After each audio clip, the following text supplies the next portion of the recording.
Hello, you're watching Wiley's Variety Channel.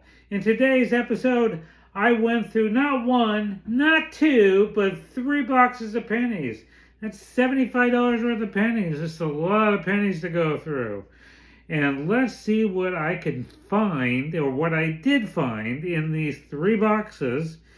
And I found quite a bit. I didn't have any copper cups, but I did roll them up, and this is 24 rolls of copper pennies. And then there were 28 in addition. So that is $12.28 worth of copper memorial pennies that I found.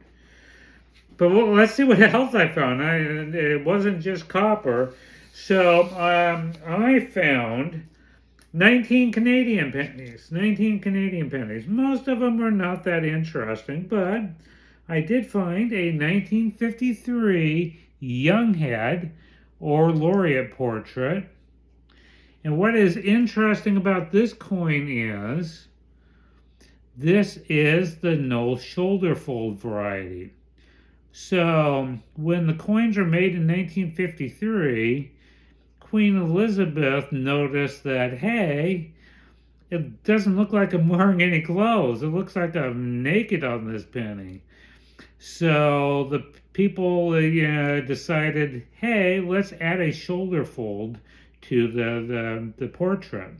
So this penny was produced before the shoulder fold was put on Queen Elizabeth to make her look like she was wearing a dress. Kind of a little bit of interesting history regarding the 1953 penny. Okay, what else did I find?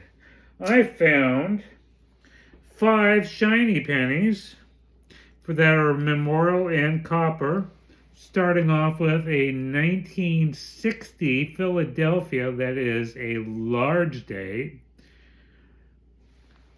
Very cool. The next one I found is a 1961 Philadelphia. Right there. Also in very nice shape. Following that, I found a 1964 Denver. Happy to see that in this kind of condition. Then I found a 1968 Denver. A very nice condition coin. And finally, of the 5 coins, I found a 1972 San Francisco that is in excellent condition too. So you always have to wonder, how come I'm finding this old of a coin in this great of a shape and circulation? Don't know. So I also found 38 wheat pennies. So actually, when you combine all of the copper I found, it is more than half of a box. So that is pretty cool. So here are these coins are brown 1950s and 1940s wheat pennies. But I also found 8 wheat pennies that were not brown and not 1940s and 50s. So the first one I found was a fairly red example of a 1957 Philadelphia. Really like that. I also found 2 1919 Philadelphia pennies.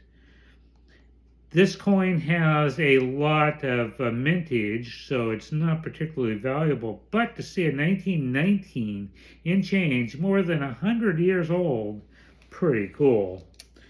And here is the second 1919 that I found in change, or in these boxes. Okay, then the next coin is a 1937 Denver. So a 1930s coin with a mint mark. Very nice to see that. Following that is a 1934 Philadelphia. I always think it's interesting if you could take a look at the 3 on this coin. It's kind of a different design than the other threes in the 1930s. Different font. Okay. Following that, I found a 1918S, a teens wheat penny with a mint mark. Very nice to see that.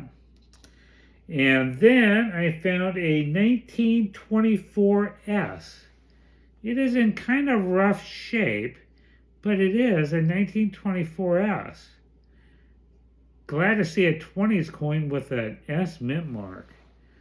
And finally, the star of the show, I found a 1925S that is in pretty decent condition for being a 1925S. So I'm happy to see this one in the hunt as well. So, that is my 3-box hunt. Didn't find anything in the scope this time, but that is coin roll hunting. You can't always find everything in the scope that you look for. So, I will see you on the next hunt. And if you like the content of this video, please hit like, please hit subscribe. I would love to get more subscribers, and the more likes, the better. So I'll see you on the next hunt.